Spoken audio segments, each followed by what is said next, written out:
12th of February, 1956. Winter evening in Helsinki.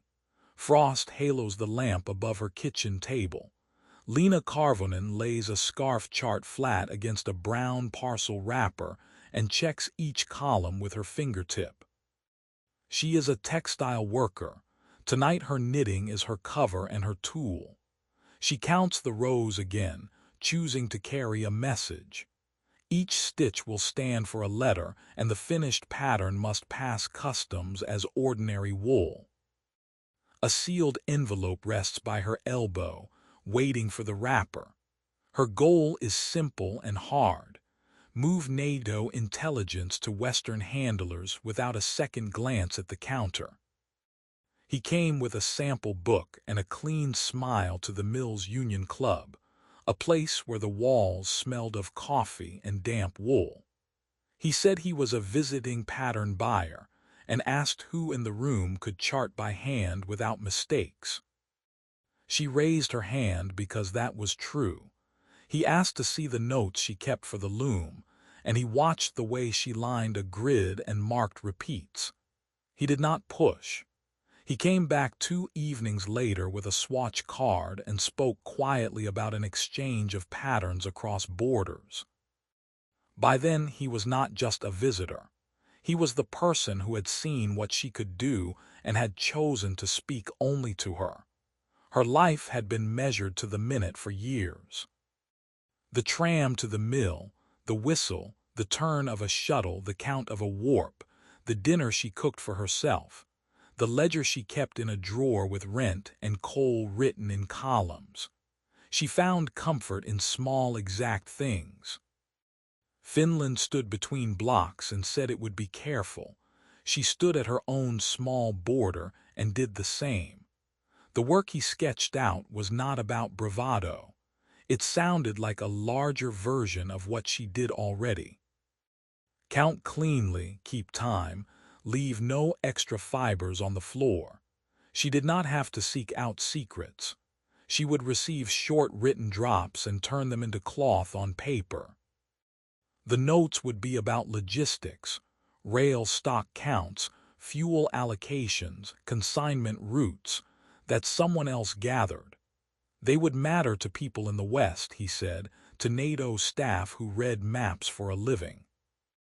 Her task was to fold those lines of writing into a scarf chart and put that chart in the post. That fit her scale. She could carry that work alone and leave no names in her kitchen. They built a cover she could explain to anyone with a glance. She joined a Nordic pattern exchange by correspondence, an ordinary idea for someone who stitched after work. Swatches and charts would move between Helsinki and addresses in Stockholm, Copenhagen, and Oslo. Replies would mention yarn weights and needle sizes and other safe things. Training stayed within what she already knew. Letters would be arranged within a grid and mapped to stitches in a fixed order. Repeats would carry the message across the rows. Nothing was written down near her. He used his finger to show the path and then took his hand away. When she stepped off the tram, there was no paper in her pocket. She made one change of her own because she disliked the thought of a paper key more than anything. She chose one steel needle and filed tiny notches near the end where her hand would rest. Each notch stood for the next step in the grid order. She worked at the sink so the filings would wash down, and she practiced in the dark to feel the count without looking. The needle lay with its mates after that, one of many smooth lengths of steel. Only her hand would know which one to take. If anyone asked, she could say she used it to gauge tension. They agreed to try a harmless piece first. She drew a simple star motif that could sit on any scarf and wrote a polite note asking for comments on balance. She inked the chart slowly, counted it a second time, and folded it with a clean swatch in pale gray wool. The address in Stockholm was a test address, told to her once and never written down in her home. She chose a post office where no one knew her face at the window. She paid with coins from a pocket she did not use for wages. At the counter she smiled as if she had time to waste. The city held its breath under low clouds while she waited. She kept to her pattern at the mill and tried not to look at the clock more than usual. If there was a mistake, it would show in a knock at the door or a question from a clerk. Nothing came. A week later, a reply slid under the flap with a Swedish stamp. The writer praised the regularity of her stitches and suggested a thicker yarn for warmth. She felt the relief like warm air from an opened oven. He had given her a small signal to send back when it cleared. The angle of a postage stamp on a blank card left in a wall rack at a familiar newsstand. She set the stamp, left the card, and walked home through slush with her hands in her sleeves. Because the dry run passed through customs without delay, he moved the first real task into the new year. That timing suited her. She could reorder her days without drawing questions. She told the woman at her floor she would join a crochet circle on Tuesdays and would switch to an earlier tram one night a week to help an aunt. She did not have an aunt. She did have an hour she could claim without eyes on her door. She spread her evenings into small, predictable shapes that were easy to defend. At home, she built a routine that made room for the work as if it were another loom. She kept one drawer for blank grids and one for plain envelopes and brown wrapper. She placed the notched needle in a common tin among others so it could hide in plain view. She set times for going to the newsstand and times for the post office, never the same route 2 days in a row. The messages would be brief notes, she knew, and the grid would do the heavy lifting. Her hands would do the rest. She was not braver than anyone else in her building. She was careful. That was the choice she had to make and keep. She understood what it meant in a country that watched both borders. The first task was not yet on her table, but her evenings had already bent toward it, and that change was the point where her quiet life touched a wider line. On the 9th of January, 1956, she found the slip at her door when she set down her bag. It looked like any folded receipt, the kind a shop clerk would push across a counter. Inside, in a small, steady hand, were lines about coastal freight, schedule fragments, port calls noted against days, a run of numbers that meant hours. The note was plain text as promised. She read it once, then again with a finger under each line. It was not her job to judge what the lines meant, only to move them. She rinsed her hands, cleared a space, and brought out a blank grid. She did not write a key. She touched the needle she had marked months before and set it down to the right of the page. Letters became positions because she decided the path and kept it. She counted columns with her fingertip and spoke the pattern under her breath without words, just the rhythm of the path. The motif she chose would look like a chain of chevrons, easy to see as a border on a scarf.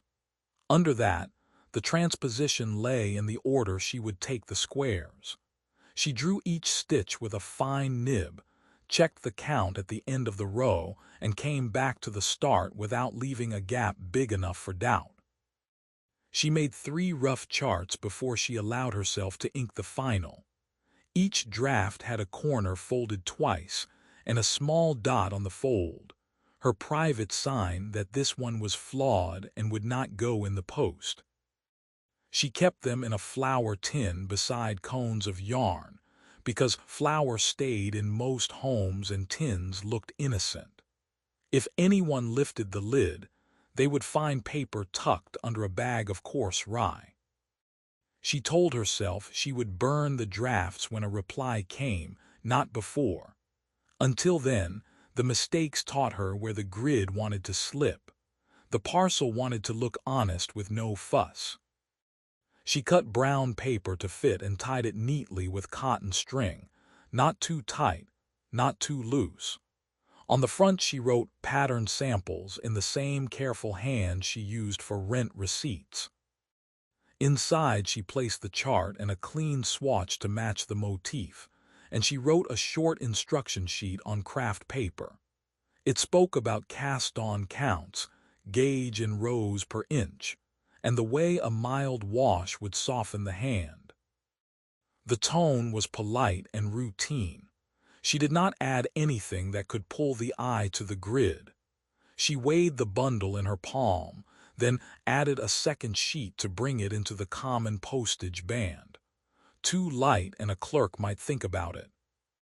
Too heavy and it would go in a different sack. On the 11th of January, 1956, she chose a window where the clerk did not look up much when people spoke. She paid in coins that did not match the morning's wages, placed the parcel on the worn wood, and watched the faint bob of the rubber stamp. The sound in the room was all the same. Paper sliding, stamps pressing, the dull thud as each item dropped into the canvas mouth of the mail sack. When her parcel went, it made no special noise. That unremarkable drop was what she wanted. She walked out with a slow zip of her purse and did not lower her head. The days between were long because they were ordinary. She went to the mill, counted warp like always, and made sure her slow steps up the stairs matched her usual pace. She did not look at the newsstand more than once. In the evenings she kept her hands busy with plain knitting she could show to anyone who asked. On the 20th of January, 1956, a card slid through her slot with a Swedish postmark and a plain front. When she flipped it, a single blue thread had been glued inside along the fold. The thread sat there like a vein, nothing written to point to it. She held the card for a count of 5, then put it under a stack of newspapers. Her breath did not change, but her shoulders dropped one notch as if a strap had been loosened. Because the first exchange passed without trouble, the man who had asked her to try came back into her line of habit. The cadence moved to twice a month. That meant her weeks needed more precise edges. She chose 2 weekday evenings and let the rest of life grow around them. Each parcel would be small and the same to the eye, but not the same to the touch. She adjusted the seam where paper met paper, so the glue line did not fall in the same place twice. She varied the number of wraps of string by 1 turn. She watched the total weight like a weaver watches a beam, adding or removing a folded scrap so the parcel sat in the familiar band, always honest at the counter. With each new message, she turned the motif a quarter step, or shifted the center so the hidden path did not build a drumbeat across the rows. What looked like a braid 1 week became a field of diamonds the next, then a border of small trees marching along an edge. The surface pleased the eye. Beneath it, the roots shifted in ways only her hand knew. She kept the path in her fingers by touching the notches on the needle before each session, a habit as small and private as a prayer. She did not linger on any habit that could be seen. Even the way she sharpened her pencil changed, sometimes with a blade, sometimes with sandpaper. When the first card lay safe under the papers, she took the flaw-marked drafts from the flour tin and slid them under a kettle in the sink.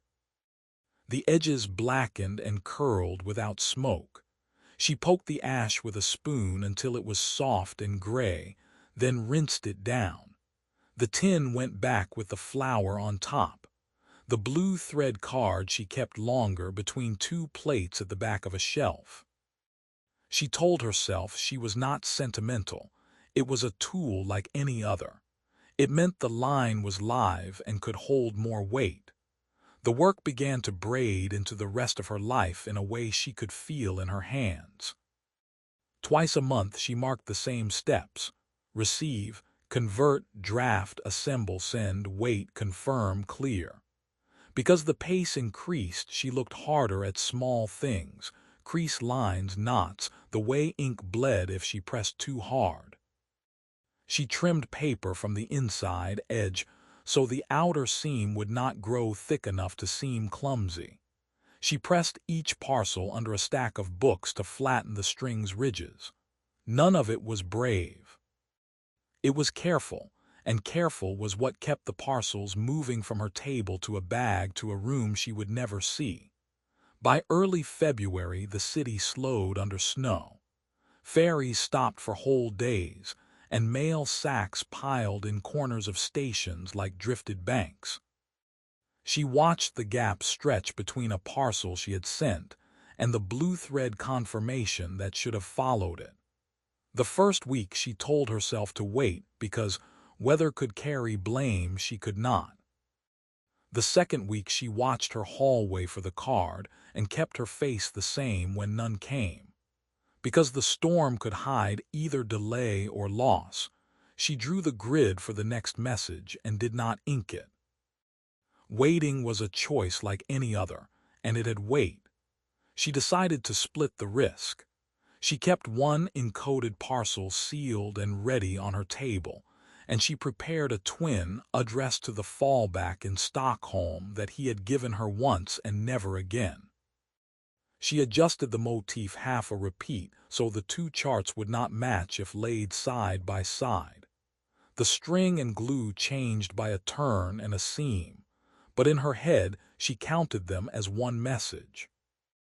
If customs opened one and not the other, the path still ran clean. Because storms had forced redundancy, 2 packages meant 2 counters, 2 clerks' eyes, 2 entries in small minds that might remember. The safety she added also wrote her into more places. The window signal they had set months before was simple. A white scarf over a line on Fridays meant pause. In storm weeks, even days felt uncertain. She found herself at the glass more than once, counting backwards from the last whistle at the mill to fix the date in her head. She kept her scarf folded for one Friday when she could not trust the calendar she had drawn in pencil by her sink. She stood with the cloth in her hands and named the days under her breath without words, then put it back because a wrong pause could cost as much as a wrong move. The small act steadied her more than any note. News traveled in other ways. A notice at the post office spoke of rationed wool gone missing and of increased inspections for parcels that looked like trade samples. A clerk weighed a woman's bundle twice and picked at a knot to feel inside. Because customs' eyes had sharpened, Leena trimmed her own weight down to what she could defend without extra paper. She removed the second swatch she liked to include and cut the instruction sheet to a strip that held only counts, not tone. She began to rotate the windows she used, walking 2 streets farther one day and turning another corner the next. She changed her handwriting by a degree, taller one week and flatter the next. Because she spread her errands, she knew more faces and more hands could learn hers. She did not trust her memory alone to hold every path, not when nerves made numbers jump. She filed notches into a second needle, using a cake of soap to hold the steel while she worked. She set the marks in a different order than the first, a backup key she could keep apart. This one lived in the seam of her coat in a satin slip she stitched by hand. She touched it through the cloth when she waited at the tram, feeling the cold line of the metal and the tiny steps her fingers knew. Carrying it changed the way she walked. The awareness of it pressed against her skin, a private reminder that she was moving with a tool that a search could read. On the 3rd of March, a parcel she had sent weeks before came back to her slot, water-stained along one edge and resealed with a tape she had not used. The paper bowed and a faint tied line cut across her careful hand. She sat, cut it open at the opposite edge and lifted the swatch. It smelled of damp wood and old wool. The ink had not run, but she did not trust sight alone. She reknit the motif from the chart to make sure the path still held, counting each turn against her notches. Then she rewrapped it in a sheet of waxed paper she added for the first time and sealed it again. The week she lost in doing so was a measured cost, set against a small gain in certainty. The backlog did not ease, and the blue thread card still came late or not at all. A thin letter at the newsstand used a different hint they had set for emergency, one they had never used before. He proposed a quick hand-to-hand to avoid the sacks entirely until the ferries cleared. She weighed the change the way she measured warp, step by step and without romance. A pass meant a face near hers and a place in the open. Because the mail had turned from shield to trap, she agreed. She practiced holding her knitting bag at the crook of her arm, so the opening would face the street. On the 10th of March, she stood with others at a tram stop and watched the flurries slide along the tracks. She kept her head down over a plain piece of work, 4 rows of rib, nothing for a stranger to admire. A gloved hand bumped her coat at the elbow and slid weight into her bag without pause. The tram's arrival gave everyone a reason to move. She did not hurry. She counted 3 heartbeats before shifting her weight, then stepped on with the rest and stood facing the window so her reflection could tell her if anyone watched. The paper lay folded under the spare ball of yarn, no heavier than before, yet she could feel its edge like a small blade. At home, she opened the fold, read once, then folded it again and set it under the teapot until steam softened the stiff crease. Because the storm had pushed her into new lanes, she adjusted the way she used the old ones. She kept one duplicate parcel back and burned a draft without waiting for a signal, clearing clutter she could not afford if knocks came. She put the second notched needle back into its seam and checked the stitches that held it. The choices she had made to outlast the weather had widened her trail, and she knew it. More counters had felt her coins. More windows had seen her face. The work went on, but now each clean stitch tugged on a longer line through the city. On the 23rd of October, 1956, wet slush made the post hall tiles slick. She set her parcel on the counter and felt her coat sleeve catch on a splintered edge. A steel needle slid out of her bag and shot under the wooden lip with a thin sound like a pin against glass. The clerk bent, fished it out, and rolled it once in his fingers. His eyes paused on the shallow marks along the shaft. He returned it, face even, and then, before he reached for the next packet in the line, he made a small note on a pad kept by his scale. She knew he knew her face from the steady rhythm of her mailings. She took the needle, slid it into her bag, and paid. The stamp thudded down. She left at the same pace she always used, though the old floor seemed to tilt under her feet. At home, she laid the needle on the table and looked at the faint notches she had filed months before, small as milk teeth. Because the moment at the counter could mean nothing or everything, she changed nothing in what could be seen. She boiled potatoes, washed her plate, and knitted a few quiet rows where anyone in the building might pass her door and glance in.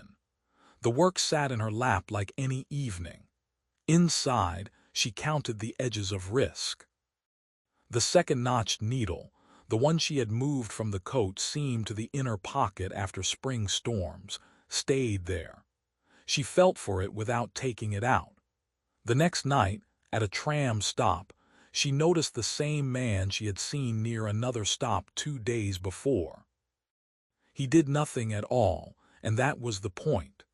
She tightened her scarf and walked one extra stop past her own. The dilemma she had trained herself to avoid sat in the middle of the kitchen table. Send as planned or clear the table with flame. She decided to burn only the roughs. In the sink, she set a match to 3 drafts and pushed the ash to paste under the tap. She kept the inked chart folded in a plain envelope so the shape of her week would not change. She did not know it that day, but later she would see how the path moved. A thin report with a postal stamp and her name on it had gone to the security police. She would see the folder in an office with a window that faced a gray wall. Suojelupoliisi on the cover, a typed line about a frequent sender of craft patterns, and the clerk's note pinned behind it. Because her face matched a regular stream of parcels, the next one in line had been pulled aside. An analyst who studied craft materials had spread her scarf chart under a lamp, drawn a grid in red pencil over her neat boxes, and laid a ruler along the repeats. She would see the copy during questioning. No key written anywhere, yet marks along the path where a human mind had ordered the steps. They did not need the exact path to see intent. Days between stretched and thinned. She changed her tram on the way home and watched the glass to see if a shape behind her changed with her. Twice, she saw the same hat brim at a different angle. She added a minute to her wait at a kiosk and left without buying. She walked into a post office and back out with her parcel still in her bag, because a face at the window turned toward her without reason. Because her life needed to look like itself, she kept her evening chair and the clack of plain wool on metal. She slid the envelope from the table to the drawer and back again as if it were a coaster. Her hand found the inner pocket, found the cold, thin weight of the backup needle, and left it there. The small decision to hold back a posting left a visible trace to no one but her. A tick mark on a scrap by the sink, then a line through it. On the 2nd of November, 1956, they came to her door with a paper she had not seen before. The seal at the top matched the one she had half glimpsed in the office downtown. The search was quiet and careful. 2 men opened drawers and lined their contents on the table edge. One lifted the lid of the flour tin and tipped the papers up with 2 fingers. Another unfolded the empty envelopes she kept in a neat stack and counted them. One reached inside her coat on its peg and pressed his thumb against the inner pocket. The notched steel slid out into his palm. They bagged the needles, the grid papers, and the stack of exchanges from Stockholm and Copenhagen, the ones that spoke only of yarn, weight, and gauge. In the small entrance hall, there was nowhere for her to stand that was not in the way, so she stood by the stove and watched her own order move into brown envelopes. In a room at a station, the questions ran in a straight line. Who asked you to send patterns, how often, by what route, to which names? She answered what she could defend without pulling anyone else into her sentences. She said she encoded messages after work, that she saw it as pattern work for exchange, that the pages were grids and stitches and numbers. She did not say where the notes came from. A man slid a copy of her own chart under the light and tapped at the red pencil ladder laid over her chevrons. She understood the point without hearing any verdict. The notches on the needle lay on the table like the steps they were. They did not ask her for a key. They already had what they needed to say the path was deliberate. Days later, a clerk at the mill's office handed her a folded notice. It was simple and final, dismissal. A court paper was thinner and official, a suspended sentence for illegal intelligence contact, conditions set out in lines. Because the state had chosen to cut not only a path but a life, her wage stopped and her locker key no longer fit. She took her shoes and a tin from the little shelf and walked out before the midday whistle would force her to nod to faces she knew. At home, the newsstand rack that had once held a signal card stood empty. No blue thread. No angle on a stamp. The line she had watched for had gone to ground. Talk by the tram said a quiet man with a leather bag had taken a ferry out within days of her door being opened. The story did not need a name. It fit the space that had gone silent. The correspondence club that had covered her work with ordinary words collapsed in on itself. Letters she had sent were returned with a rubber stamp that said undeliverable. A Swedish address answered once with a bland line about a move, then not at all. The woman at the kiosk who had once admired a swatch no longer met her eyes. Because of a tool that slipped at the wrong time on a wet day, faces that had only met on paper fell away from each other. Because attention widened, small safe things, swatches in brown paper, notes on gauge, turned into doors that closed. She kept knitting because the work steadied her hands and filled a chair in the evening. She folded and stacked and gave scarves to cousins she hardly saw. She did not touch a grid for months. When she swept, she found a single steel filing in the crack by the sink and picked it up with a wet finger. She put it in the tin and closed the lid. The lesson sat with her in the quiet, that a life can be measured cleanly and carried with care, and still one slip can pull a longer thread than anyone can hold. Her snagged sleeve did not only unspool her own cover, it tightened a net around a line that had reached over water. Winter light falls on a scarf across her chair, plain ribs for a cousin, steam from the pot lifting in the same slow way as before. Her name never appears in the paper, and yet she sees how counters watch hobby mail a little longer, and how the clubs by post thin to almost nothing.